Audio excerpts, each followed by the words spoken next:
page 100. It would also be incorrect to ascribe to 1937 the discovery that the personal confession of an accused person was more important than any other kind of proof or facts. This concept had already been formulated in the 20s, and 1937 was just the year when the brilliant teaching of Wyszynski came into its own. Incidentally, even at the time, his teachings were transmitted only to interrogators and prosecutors for the sake of their morale and steadfastness. The rest of us only learned about it 20 years later, when it had already come into disfavor through subordinate clauses and minor paragraphs of newspaper articles which treated the subject as if it had long been widely known to all. It turns out that in that terrible year, Andrei Yanuarevich, one longs to blurt out Yaguarevich, Wyszynski, availing himself of the most flexible dialectics of a sort nowadays not permitted even either Soviet citizens or electronic calculators, since to them yes is yes and no is no, pointed out a report in which became famous in certain circles that it is never possible for mortal men to establish absolute truth, but relative truth only. He then proceeded to a further step, which jurists of the last 2,000 years had not been willing to take, that the truth established by interrogation and trial could not be absolute, but only, so to speak, relative. Therefore, when we sign a sentence ordering someone to be shot, we can never be absolutely certain, but only approximately, in the view of certain hypotheses and in a certain sense, that we are punishing a guilty person.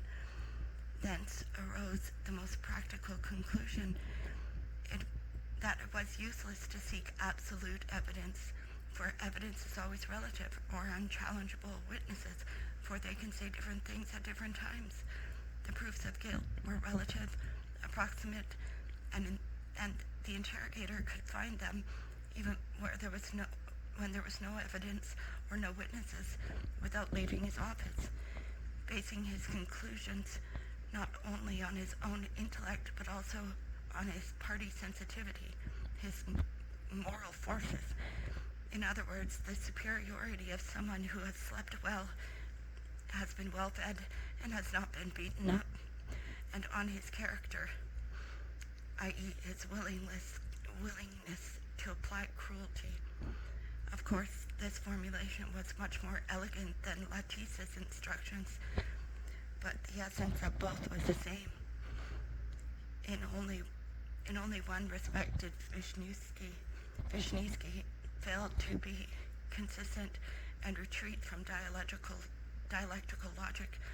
For some reason, the executioner's bullet, which he allowed, was not relative but absolute. Thus it was that the conclusions of advanced Soviet jurisprudence, proceeding in a spiral, returned to barbaric or medieval standards, like medieval torturers, our interrogators, prosecutors, and judges agreed to accept the confession of the accused as the chief proof of guilt. However, the simple-minded Middle Ages used dramatic and picturesque methods to squeeze out the desired confessions: the rack, the wheel, the bed of nails, impalement, hawk holes, etc. In the 20th century, taking advantage of our more highly developed medical knowledge and extensive prison experience, and someone seriously defended a doctoral dissertation on this theme, people came to realize that the accumulation of such impressive apparatus was superfluous, and that on a mass scale it was also cumbersome. And in addition, there was evidently one other circumstance.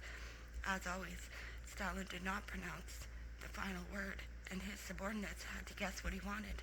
Thus, like a jackal, he left himself an escape hole so that he could, if he wanted, beat a retreat and write about dizziness from success. After all, for the first time in human history, the calculated torture of millions was being undertaken, and even with all his strength and power, Stalin could not be absolutely sure of success. In dealing with such enormous mass of material, the effects of the experiment might differ from those obtained from a smaller sample, and an unforeseen explosion might take place, a slippage in a geological fault, or even worldwide disclosure. In any case, Stalin had to remain innocent, his sacred vestments angelically pure. We are therefore forced to conclude that no list of tortures and torments existed in the printed form for the guidance of interrogators. Instead, all that was required was for every interrogation department to supply the tribunal with a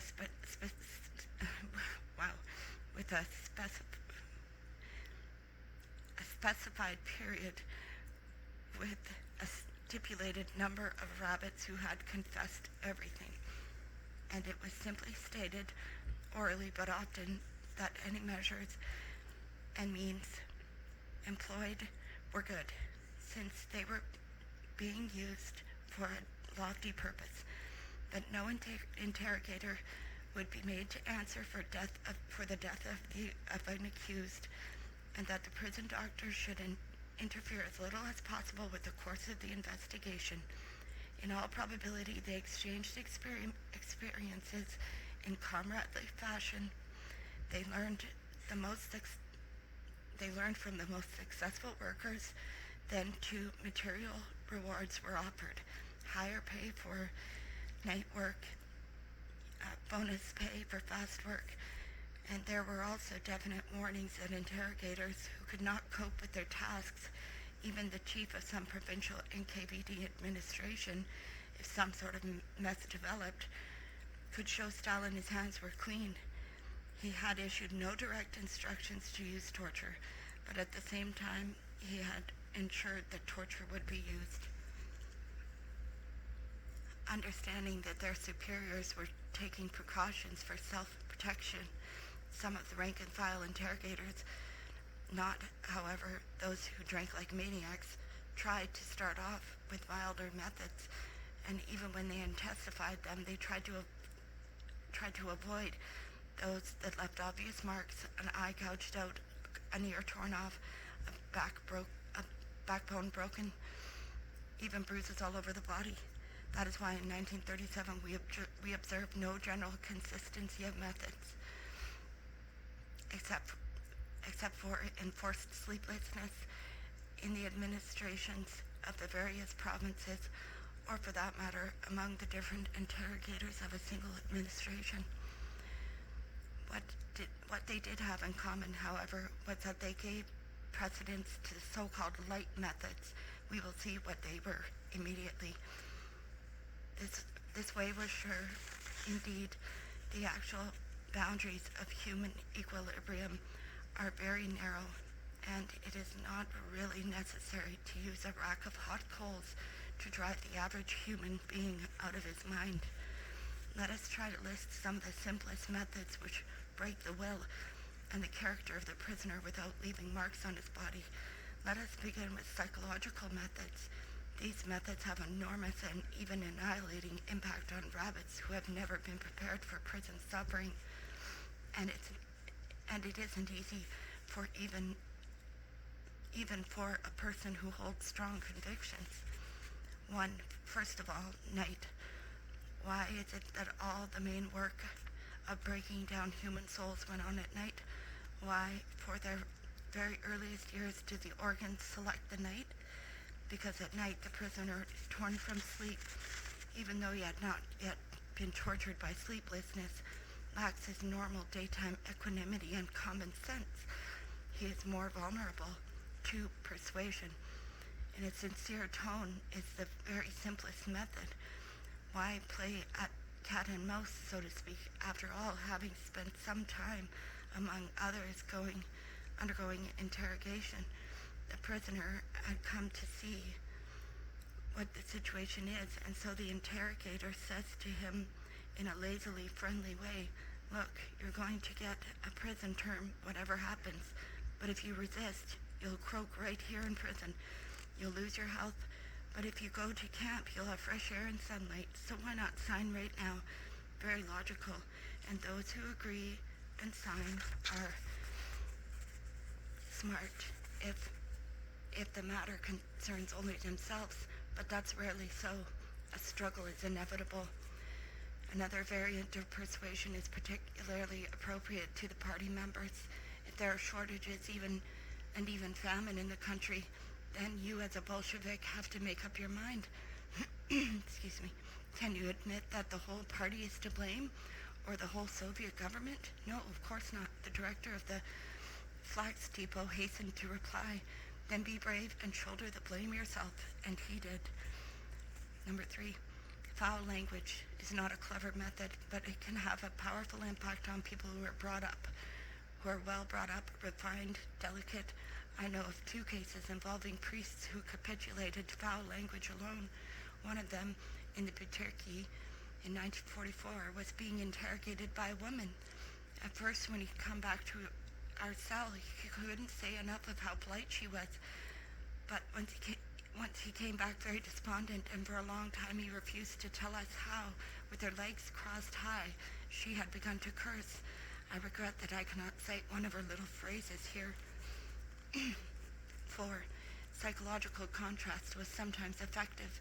Sudden reversals in tone, for example, for a whole or part of the interrogation period, the interrogator would be extremely friendly, addressing the prisoner formally by the first name and patronymic, and promising everything. Suddenly, he would brandish a paperweight, and shout, "Foo, you rat, I'll put 9 grams of lead in your skull."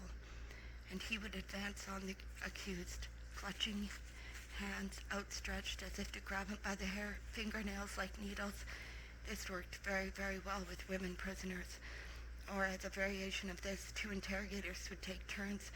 One would shout and bully, the other would be friendly and almost gentle. Each time the accused entered the office, he would tremble. Which would it be?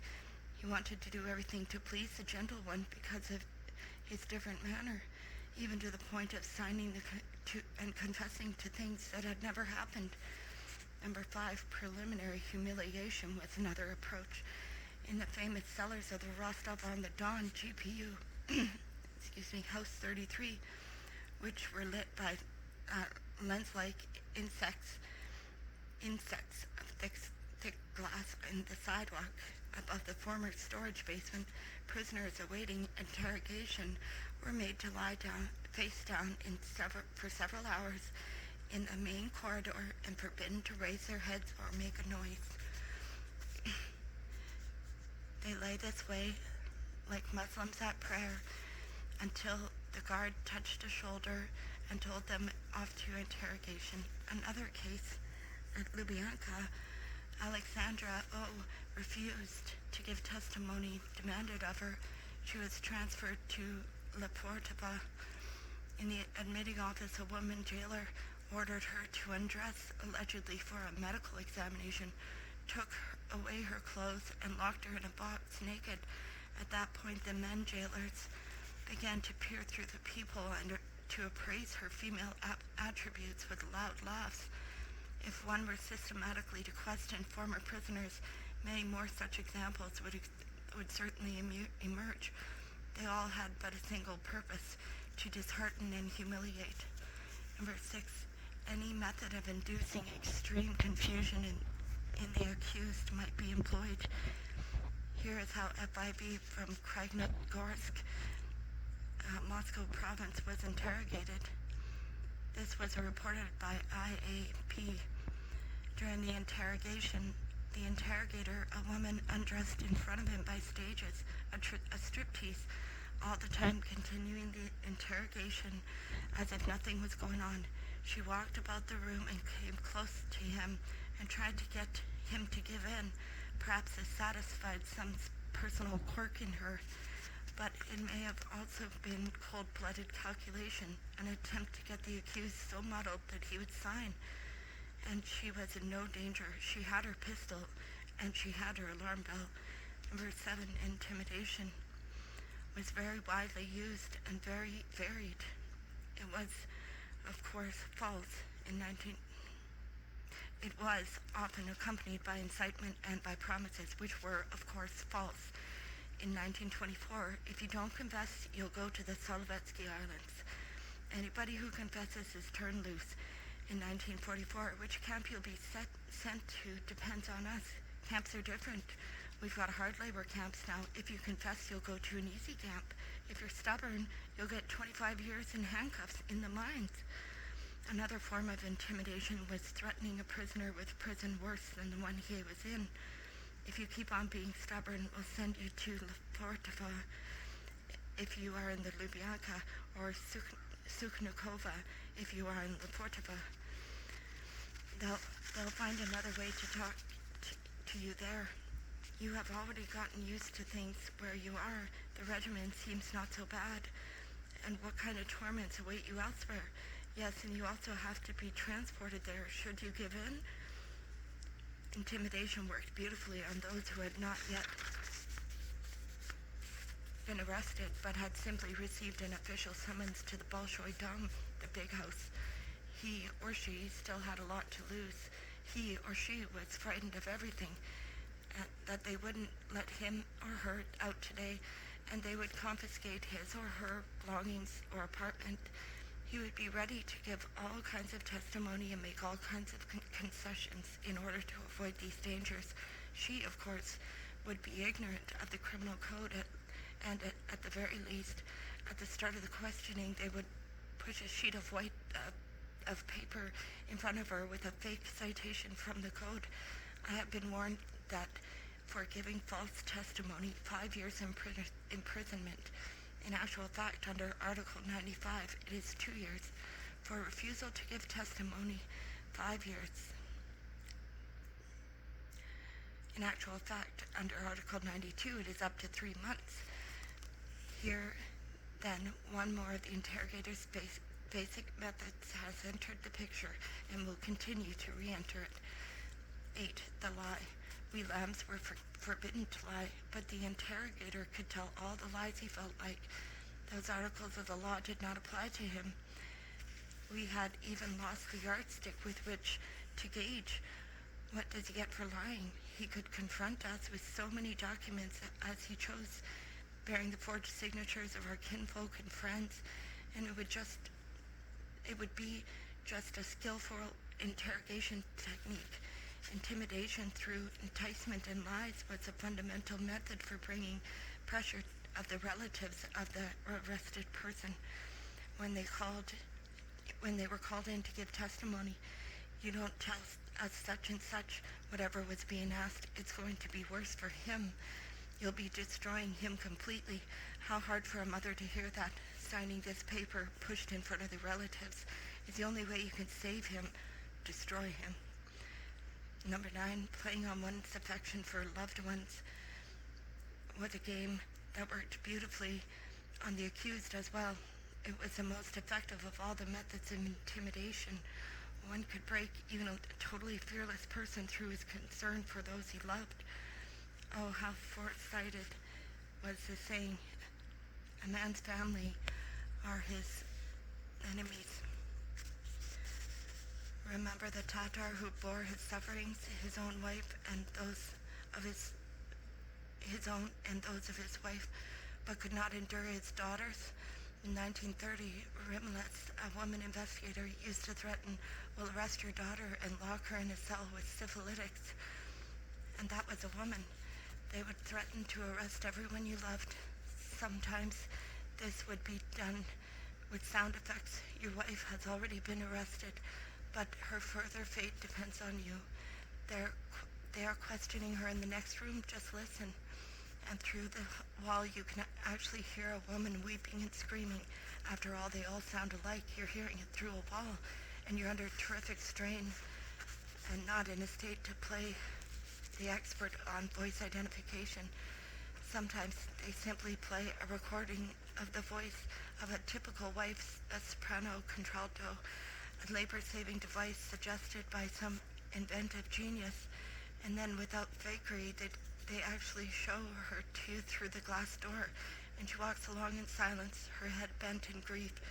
Yes, your own wife in the corridors of the state security. You have destroyed her by your stubbornness. She has already been arrested. In actual fact, she has simply been summoned in connection with some significant procedural question and sent into the corridor at just the right moment, after being told, "Don't raise your head or you'll be kept here." Or they give you a letter to read and the handwriting is exactly like hers. "I renounce you. After the 5th, they have told me about you. I don't need you anymore." And since such wives do exist in our country, and such letters as well, you are left to ponder in your heart, is that the kind of wife she really is? The interrogator Goldman in 1944 was trying to extort testimony against other people from VA Korneyeva with the threat, "We'll confiscate your house and toss your old woman into the street." A woman of deep convictions and firm in her faith, Korneyeva had no fear whatever for herself. She was prepared to suffer, but given our laws, Goldman's threats were all too real, and she was in torment over the fate of her loved ones. When, by morning, after a night of tearing up rejected depositions, Goldman began to write a 4th version accusing Korneyeva alone, she signed it happily with a feeling of spiritual victory. We failed to hang on to the basic human instinct to prove our innocence when falsely accused. How can we there? We were even glad when we succeeded in taking all guilt on our own shoulders. Just as there is no classification in nature with rigid boundaries, it is impossible to rigidly to separate psychological methods from the physical ones, where, for example, should we classify the following amusement? And I think we're going to stop there. Thank you. Have a good day.